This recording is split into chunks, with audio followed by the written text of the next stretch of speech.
nagsisave siya to your battery. So basically, yung power na galing sa battery, yun ang pwedeng gamitin ng household imbis na yung kuryente from Meralco. So ang laki talaga ng matitipid nyo sa kuryente.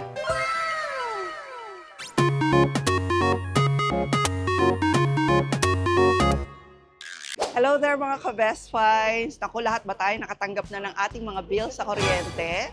I'm sure kahit kayo na may problema dito sa taas ng singil sa ating mga Meralco bills. Kaya naman sa vlog na to, samahan nyo kami kasi ang pupuntahan naman natin ay etong brand launching nitong Hope Trek, ayan o, dito sa Pilipinas. At nandito tayo ngayon sa Le Parc, Pasay City para saksihan yung kanyang brand launching. This is another interesting smart energy innovation. Kasi dito sa brand launching nila ngayon, ang ipapakita nila, ang i-feature nila ay yung kanilang battery and hybrid inverter. Naku, I'm sure marami ang interested sa inyo niya. Kasi marami rin sa atin na nakakaalam na ito yung pwedeng maging solution para mapababa natin ang ating mga bills sa kuryente. And what is interesting about this brand, hindi lang sila tungkol sa power backup.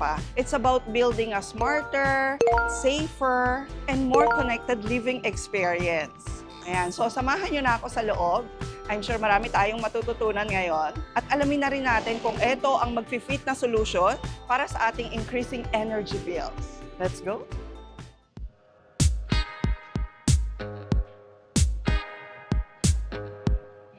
Ang daming mga business owners, mga influencers, at mga media personalities ang nakilahok dito sa event na to. Lahat sila very excited sa pagdating ng Hope Trek dito sa Pilipinas.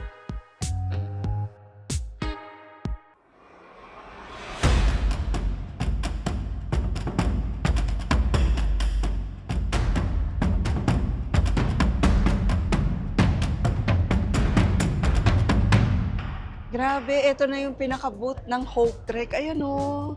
Tingnan nyo, di ba? Sa booth pa lang, very premium na yung look nila at very clean. So, pasok tayo sa loob, tingnan natin mismo to.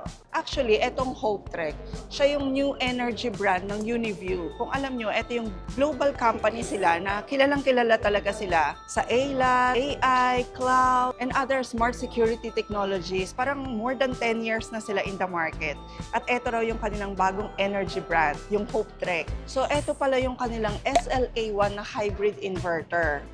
Tapos ito namang nasa baba, yung 5 kilowatt hours na battery. So both itong inyong hybrid inverter at itong battery nyo, ang kakailangan niyo for on-grid and off-grid operation. So makakatipid ka na sa kuryente at the same time, pag brown out, hindi ka rin mangangamba kasi meron ka pa ring power.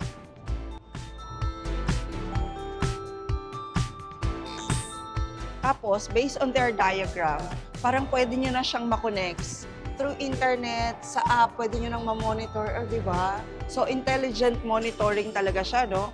Kasi kahit remotely, pwede mo siyang ma-monitor. Ayan, no? Tingnan nyo. So, pag gamit nyo yung inverter, saka yung battery, ayan o, inverter and then yung battery. So, from the solar panel, nagsisave siya to your battery. So basically, yung power na galing sa battery, yun ang pwedeng gamitin ng household imbis na yung kuryente from Meralco. So ang laki talaga ng matitipid nyo sa kuryente.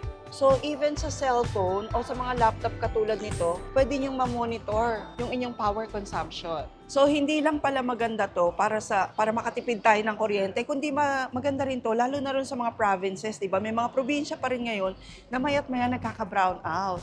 So, dito, dahil may backup ka na, less na yung worry mo pag nawawalan ng kuryente. Through your battery, for example, pwede na pala kayong mag-power ng heat pump, aircon, washing machine, refrigerator, at syempre yung mga ilaw natin.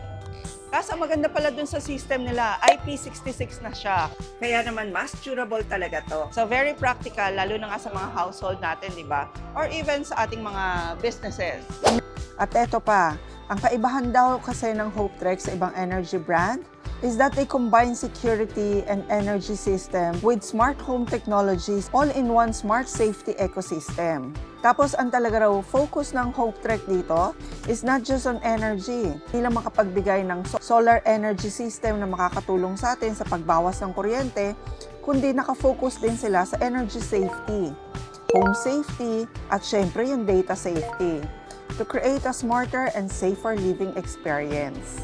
Di ba, ang ganda ng features ng kanilang mga products na nilo-launch ngayon kasi automation na siya, tapos smart features, parang less hassle, less waiting, and less unnecessary complexity. Match na match dun sa kanilang slogan, ayun o, less is more. Nakatuwa dun sa question and answer with the executives, ang talagang ini-stress out nila, the safety and smart integration. So overall, naging matagumpay talaga yung launching ng Hope Trek brand dito sa Pilipinas. Ang dami rin nilang pinamigay ng mga prizes sa mga bisita bilang pasasalamat. Sobrang dami nating natutunan at naging mataas talaga yung pag-asa para sa maraming business owners na present that time and even sa aming mga influencers, na mga consumers din na may pag-asa pa pala para malesen talaga yung gastos natin sa kuryente. So ayan mga ka-Best Finds, na isama ko na kayo sa loob ng Lee Park Events Hall para dito sa brand launching nga ng Hope Trek. I hope marami kayong natutunan at na-enjoy nyo yung pag-ikot natin. At na-aware na rin kayo na meron na palang ganitong mga ka-high-tech na mga hybrid inverter with battery na pwedeng-pwede nating ilagay sa ating mga bahay o sa ating mga businesses. So please don't forget to like our video mga ka-Best Finds. Mag-comment na rin po kayo kung ano pa yung mga gusto nyong malaman. And if you want other information about this, pwede nyo namang tingnan yung mga website ng Hope Trek for more information. And please don't forget to subscribe and hit the notification bell para lagi po kayo updated pag may mga best finds tayo, katulad nito. And we'll see you again next vlog of Best Finds. God bless!